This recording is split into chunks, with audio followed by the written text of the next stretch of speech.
¿Qué tal? Les saludo con el gusto de siempre. Soy Catalina Noriega y el día de hoy vamos a tratar un tema que despierta pasiones. La marihuana, que para unos es inocua y para otros enecua, está en el foco del debate nacional.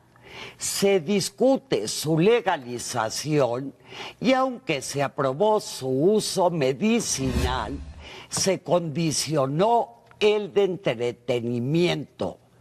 ¿O es en efecto una droga sin consecuencias o puede ser una adicción perjudicial?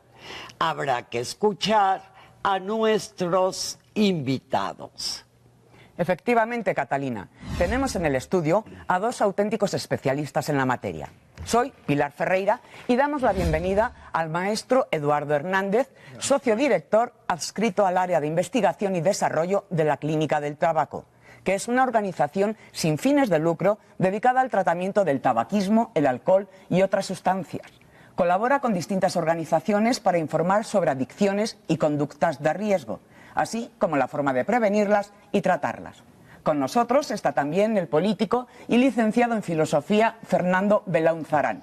Fue diputado por el PRD y en la pasada legislatura y durante su gestión promovió la legalización de la marihuana, tanto para usos médicos como recreativos. En el 2014 organizó el Foro Internacional de Política de Drogas, celebrado en la Ciudad de México. Hay que añadir que nuestros dos invitados participaron activamente en los foros del debate nacional sobre el uso de la marihuana, convocados por la Presidencia de la República. Pues empezamos ya con Fernando. ¿Causa la marihuana adicción? Bueno, la prevalencia de adicción de la marihuana es del 9%, en alcohol es más allá del 15% y en tabaco más del 30%. Sin embargo, el punto fundamental es que la prohibición no previene. Prohibir no es prevenir. Creo que lo fundamental es prevenir y promover, si va a haber consumo, que sea un consumo responsable, como también puede haber un consumo responsable de alcohol, un consumo responsable de tabaco. Pero, maestro, ¿ha subido mucho el consumo? Bueno, de hecho ha subido el consumo. Del año 2008 al año 2014 teníamos una prevalencia de consumo en adolescentes de 12 a 17 años hecho por el IAPA, por el Instituto Nacional de Psiquiatría, que viene de 8.2%, se incrementa a 14.2%. Estamos teniendo un incremento en la prevalencia de consumo, especialmente en los sectores más vulnerables. Déjenme retomar, por favor, la pregunta anterior respecto al tema de la proporción de la adicción. Los datos que tiene Fernando, sí, son ciertos. Se ha mencionado que el consumo de cannabis persiste en un 9% de adicción en la población. Pero la Organización Mundial de la Salud liberó recientemente, en 2016, que en el 10% de los casos que se utiliza causa dependencia. En el 16% de los casos, si es que este es un menor de edad. Estamos hablando de gente que todavía no madura esta estructura a nivel fisiológico, menos de 25 años. Remata la Organización Mundial de la Salud diciendo que si se usa regularmente la dependencia se puede ir hasta 33 años. Y no es en blanco y negro. Es a qué edad empieza, qué tan vulnerable es el individuo, qué potencia de cannabis tiene, y esos factores son los que tenemos que considerar para que el NAIDA remate en el Congreso de Cannabinoides en Bethesda, Maryland, diciendo el porcentaje de dependencia puede ser hasta del 50% de los casos. ¿No se está facilitando, Fernando, el que se vuelva una adicción de moda? Bueno, como pasó con el tabaco, que antes nadie decía que era algo peligroso y de pronto fíjate lo que ocurrió. Sí, pero el doctor tiene razón, ha crecido el uso incluso en adolescentes, en menores de edad, es decir, la prohibición no está impidiendo que llegue a los menores, la prohibición es un fracaso, más bien tendríamos que apostar a la prevención con la educación, la información, etcétera.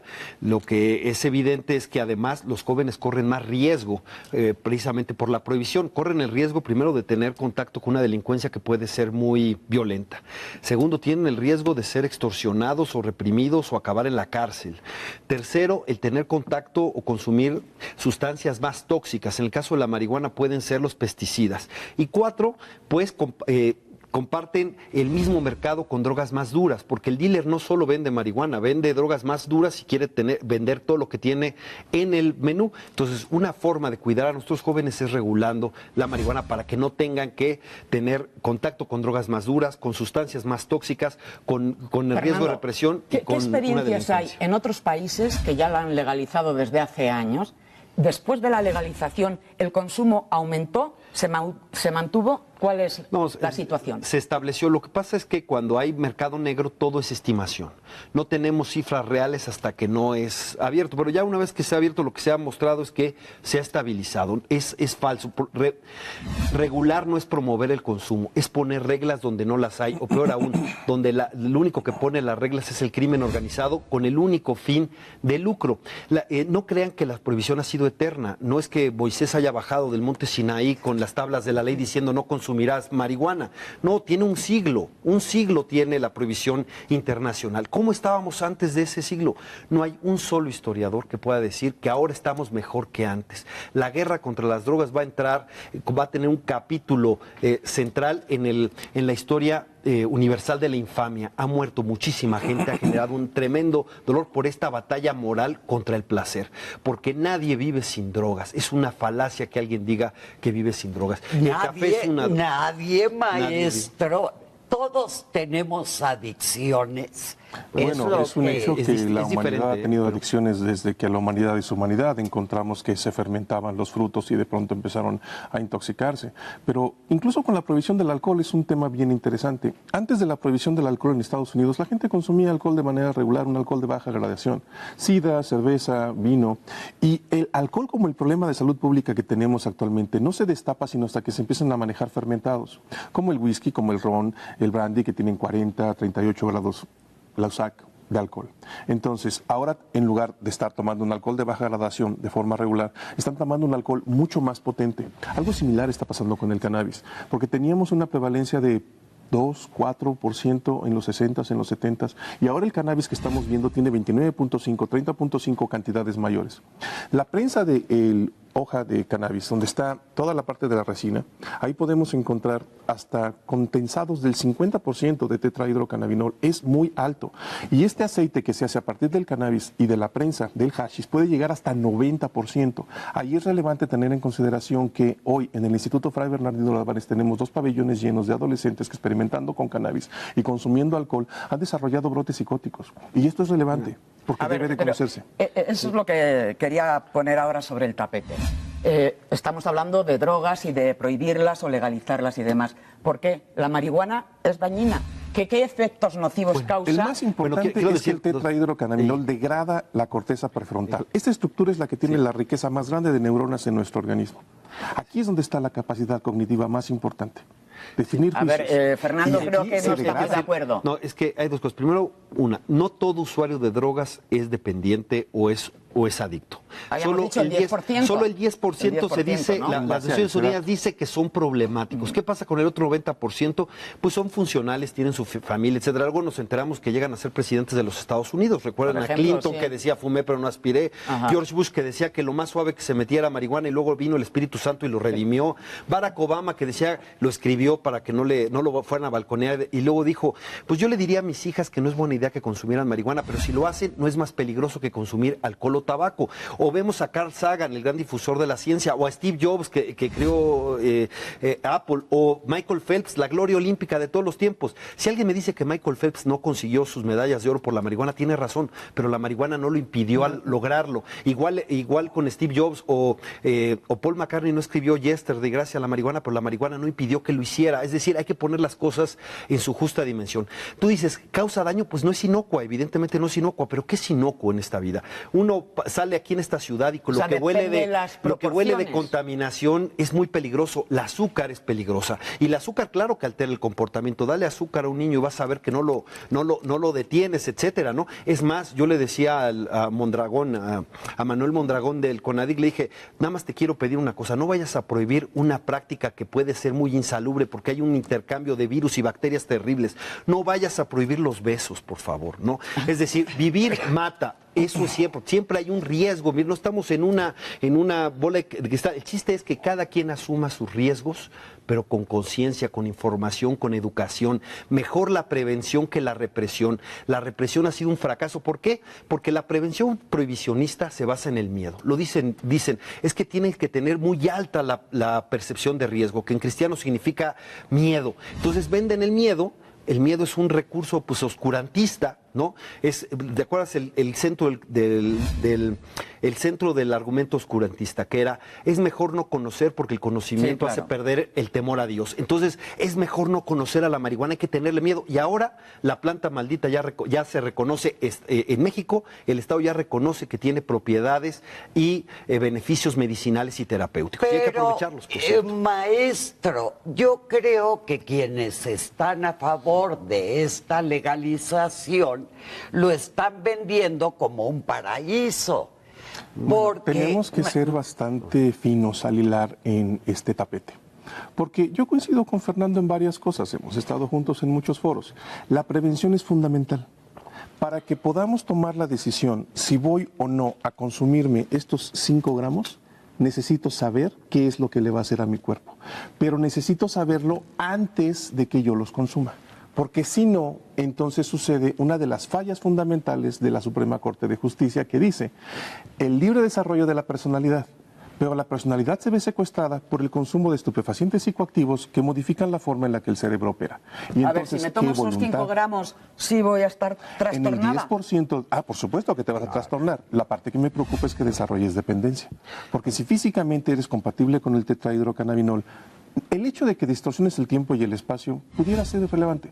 Claro que no habría conveniencia de manejar vehículos, pero lo relevante es que cuando el tetrahidrocannabinol salga de tu sistema nervioso vas a sentir ansiedad y eso te va a obligar a consumir una nueva vez.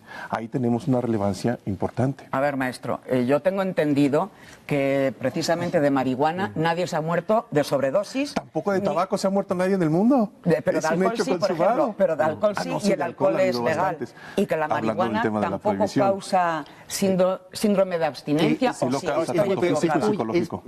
sí, es psicológico, es muy pequeño. El mismo Saldívar, cuando hizo su ponencia en la Suprema Corte, quedó que pues los daños en mayores de edad eran menores y todos reversibles, son pequeños a comparación, digamos, de otras sustancias. Por eso, en el equilibrio que hizo, dijo, es muy dura la prohibición es desproporcionada frente al posible daño que pudiera causar, porque todo es reversible y menor. Y efectivamente, hay muchas drogas en la vida.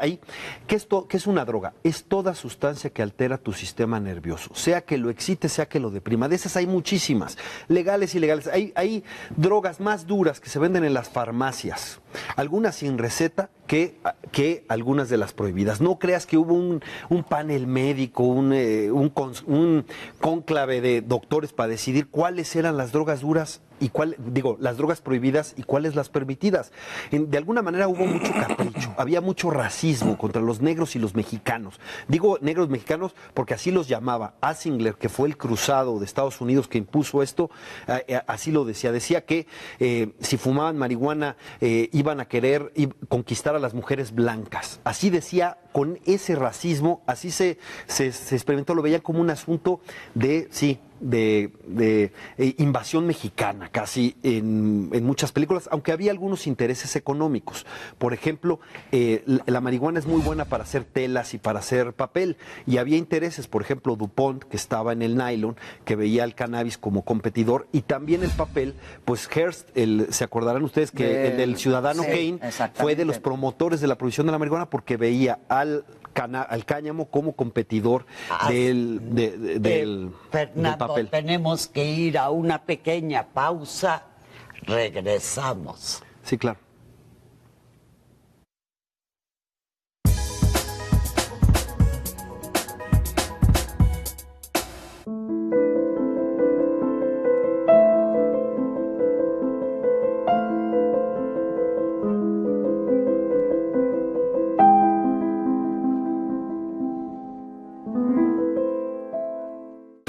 11 trae para ti la emoción del Mundial Femenil de Voleibol 2017. El equipo mexicano se enfrenta al conjunto de Trinidad y Tobago en la batalla por el campeonato.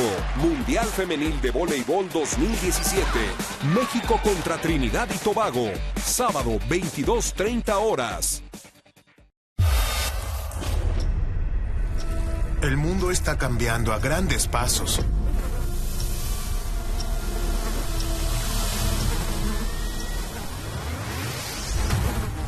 Es considerado uno de los animales más mortales del mundo.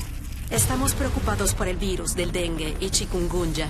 El Zika se mueve muy rápido. No puedes cubrirte del todo. Basta con un mosquito.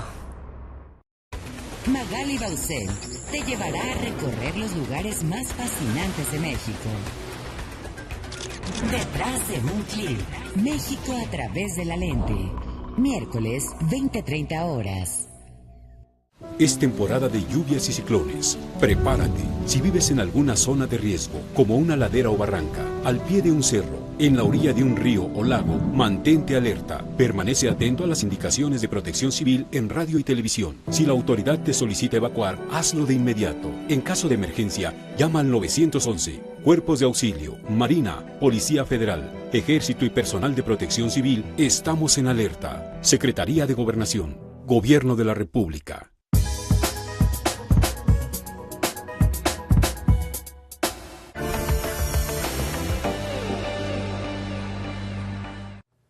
Seguimos con esta conversación. A ver, maestro, no nos quedó muy claro, por lo menos a mí, qué efectos nocivos físicos o qué enfermedades causa la marihuana y psicológicos, porque son dos tipos de... Son dos tipos de daños y ambos están bien documentados, el físico y el psicológico. Vamos a empezar de arriba hacia abajo. La inhalación del mismo producto de la combustión de la marihuana inunda el sistema nervioso con tetrahidrocannabinol. El problema es que el tetrahidrocannabinol tiene una forma química muy parecida a una hormona que se llama anandamida. La anandamida es una hormona que produce nuestro cerebro, la encuentra el doctor Mechulan hace ya muchos años en la Universidad de Tel Aviv. Y conforme el individuo tiene más anandamida es más sociable y conforme el individuo tiene menos anandamida es menos sociable. De pronto viene el tetrahidrocannabinol, que es una explosión de anandamida, y el sistema encuentra empatía. El problema es cuando el sistema comienza a encontrar estas grandes cantidades de anandamida, que no es el tetrahidrocannabinol, el sistema comienza a apagar los receptores neuronales de esta hormona. Cuando los empieza a apagar, se crea el síndrome amotivacional, que está perfectamente documentado. Y como comentábamos en alguna de las participaciones, tiene que ver con la edad de inicio, con la potencia del tetrahidrocannabinol y algo que no sabemos, la vulnerabilidad de cada individuo, cosa que es relevante. Porque hay quienes agarran el tabaco y no se enganchan y hay quienes sí. Entonces vamos de abajo hacia arriba. Sigamos con el siguiente. Pero lo clave es que lo que hace más vulnerable a la persona es la prohibición. La hace más vulnerable en todos sentidos. Las drogas sí tienen un peligro, pero la prohibición las hace mucho más peligrosas. Sí, ok, pero deja que nos siga diciendo cuáles son los daños. Y ahorita les hablo de los... Sí. Pero el primer daño fisiológico a nivel relevante es cómo esta sustancia modifica esta estructura de forma física. Ese es un cambio bien documentado, que es que los receptores neuronales se van apagando y eso crea a un individuo menos motivado. Eso está bien documentado. Ahora vamos con otra serie de daños que también son extremadamente relevantes.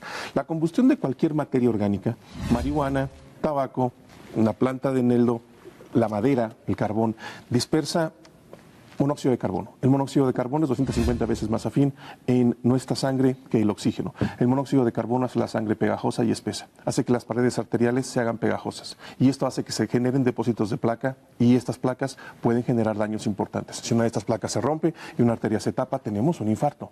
Y eso sucede no con solo la marihuana, sucede con toda la materia orgánica. Pero hay una cosa que hay que tomar en cuenta.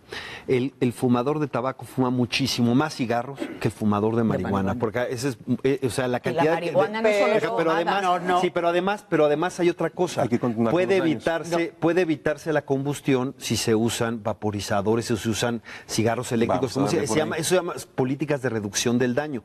Pero hay una cosa muy importante. Tú decías, el síndrome de abstinencia. Lo que están usando en varios países con gran éxito es utilizar a la marihuana como droga de salida, no de entrada. ¿Por qué? Porque ayuda a ser más transitable el síndrome de abstinencia. Entonces está ayudando a eso. No solo no es la puerta de entrada, es la puerta de salida a otras, porque regular la marihuana no es promover su consumo. Incluso regulando la marihuana se tendrían mejores posibilidades de evitar el acceso a los jóvenes, ¿no? ¿Por qué? Porque tendrías control. Ahora no tienes ningún control, ahí solo manda el crimen. Y claro que está al alcance de cualquiera, pero con todo lo pernicioso que es el mercado negro. La prohibición hace que todas las drogas sean muchísimo más peligrosas de lo que son. Y además, la prohibición es nociva para los derechos humanos. Pero, veamos el tema de la vaporización, es relevante porque es un mito muy importante. Si yo vaporizo, entonces no estoy expuesto a la gran cantidad de químicos tóxicos. Sí. Es cierto, pero también tienes que considerar lo siguiente. Cuando se calienta incluso el tabaco, desprende hidrocarburos volátiles, hidrocarburos aromáticos policíclicos, benceno, benzopireno, nitrosaminas específicas de la planta, calentándolo, no quemándolo. Y estos agentes son cancerígenos. Está demostrado desde 1930, tenemos publicaciones de que el consumo de cannabis... ¿La marihuana causa cáncer? Está publicado desde 1930. Y hay estudios que se usan, que se está usando la marihuana medicinal con mucho éxito frente al cáncer. A lo que voy es esto, olvidémonos de papá Estado, que es nuestro papá que nos dice y quiere meterse en nuestro organismo a decir qué podemos consumir, qué no consumir. Somos personas libres, lo que tenemos que tener es información. Y por supuesto, para aquellas personas que requieran, porque son usuarios problemáticos, tener el acceso a los servicios de salud. Pero lo que no podemos pensar es que haya un Estado que te diga qué consumir y qué no consumir. ¿Por qué? Porque hay un derecho humano que no se pide permiso, que es la soberanía de tu cuerpo. Como dice Escotado, dentro de mi piel mando yo, me lo reconozca el Estado o no me lo reconozca el Estado, uno manda en su cuerpo. Y la correcta prevención no es que alguien diga, no consumo porque no puedo, porque siempre puede, y lo hace además con lo que tenga más a la mano, sino que diga, no consumo porque no quiero, o si voy a consumir lo voy a hacer de manera responsable, porque sé que estoy metiendo en mi organismo, sé cómo cuidarme, sé esto. Y además tomo reducción de daños y otras cosas. Eso me parece que eso sería mucho mejor. La correcta prevención parte de una cosa: asumir que la persona tiene la soberanía de su cuerpo, de su vida. Ese es el primer paso. Y para aquellos que no puedan con eso, bueno, para ellos hay atención. Pero tenemos un régimen prohibicionista que afecta no solo al 10% problemático, no solo al otro 90% que no es problemático, sino afecta también a toda la sociedad, también a los no consumidores. La prohibición nos ha hecho a todos más vulnerables. Tenemos más desaparecidos en México que todos los desaparecidos que hubo en la dictadura argentina. Pero eso yo te diría que no tiene mucho que ver, porque cuando se está hablando aquí el peligro es que los niños es a los que enganchan.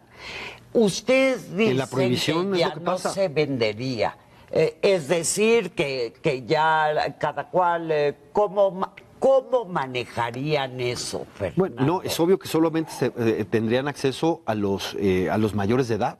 Ese es punto, es decir, y tendría que haber sanciones importantes a quien les facilite esta sustancia a los menores de edad, como con el alcohol o con el tabaco. Eso es importante, pero quien es mayor de edad es correcto que decida qué hacer con su sistema nervioso. Es mayor de edad, él sabe, y claro, en lugar de estar financiando una guerra que no se puede ganar, que si alguien ha demostrado que esa guerra contra las drogas no se puede ganar y es un absurdo, somos nosotros. Mejor invertirlo en prevención. Por cuando dice el Congreso Fernando, Internacional, era un peso de prevención por 20 para el combate. Se usaban 20 pesos para el combate por cada peso para prevención. Es un absurdo.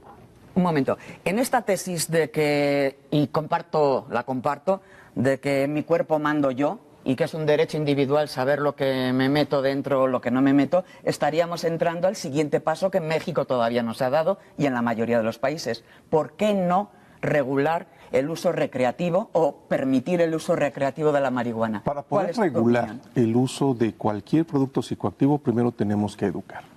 Tú no le puedes soltar este tigre a la población diciendo no pasa nada, consúmalo, porque podemos tener efectos secundarios muy serios. Cualquier política pública tiene efectos secundarios que deben de considerarse. Estoy de acuerdo, creo que el individuo debe de tener el libre albedrío, pero el individuo debe tener educación.